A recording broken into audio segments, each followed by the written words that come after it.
So sabi dito mga kaloys, yung sa last part, continue to demand, okay, the truth.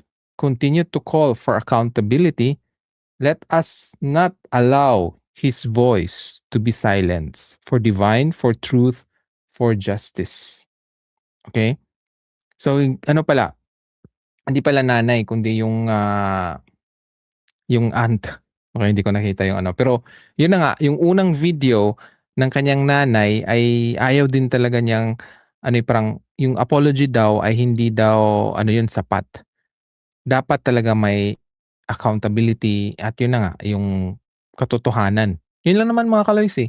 Kung aksidente talaga, so dun tayo sa next part. Okay? Step 2. Kung aksidente talaga yun, malinaw na aksidente base sa statement ng ano ng mga players, kung nagtugma yun ha, pero hindi nagtugma eh.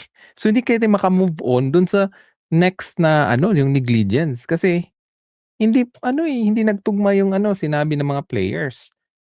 So sabi ni Dominga, dati na talaga ginawa nila yan.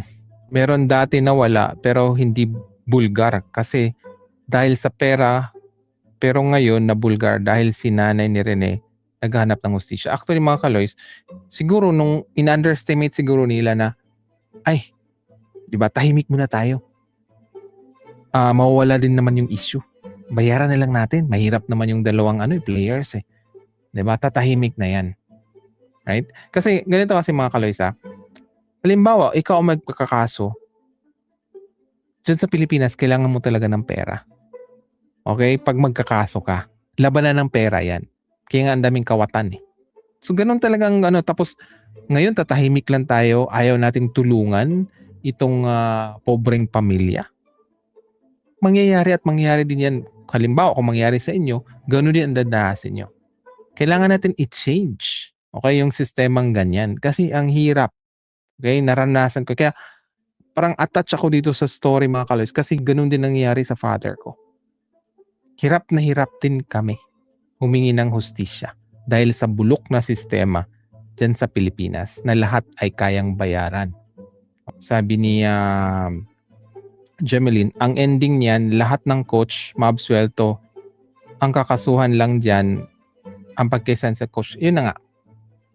Pwede kasing lang eh, parang fall guy si Coach Tab. You have to remember mga kaloys, pinigilan si Coach Tab magsalita ng school. Okay? Yun pala siguro ay ginagawa ng script na parang damage control, sino bang pwede nating ilaglag dito para hindi ganun kalaki ang damage. Kasi nga, kung mapatunayan na nagkaroon nga ng initiation, hindi alam ni Coach Tab at itong mga players ang gumawa ng patago, diba? Ay malaking damage po yun sa school. Bakit tinotolerate nila ang ganitong practice? Ibig sabihin nun, matagal ng ganyang practice, baka palihim lang.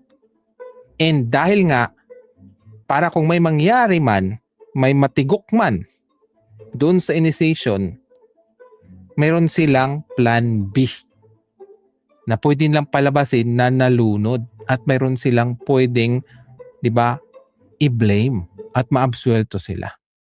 Nag-gets yung mga kaloys? Remember, wala daw ang cellphone, bawal daw ang cellphone.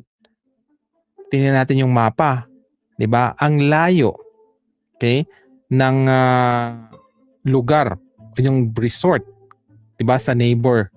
Ang layo. Okay, tingnan natin yun sa mapa. Parang almost yun eh, parang almost 1 kilometer ang layo sa susunod na na beach resort. So gusto talaga nilang may pagtakpan sila. Imagine team building yan. Tapos bawal ang cellphone. Right? So makaduda-duda talaga. Right? May nag-comment kasi mga kaloys na isa ring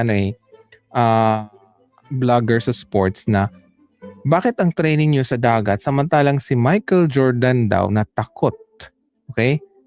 Lumangoy o hindi man lumangoy, naging number 1, 'di ba? Magaling na basketball player. So hindi nga hindi nga justifiable yung training na sa dagat unless na lang meron talaga silang plano na initiation. Okay? 'Di ba nagme-make sense mga kaloys? Na bakit sa dagat niyo? Si Michael Jordan nga hindi marunong lumangoy. naging magaling sa basketball court. Magets yung point mga kaloys?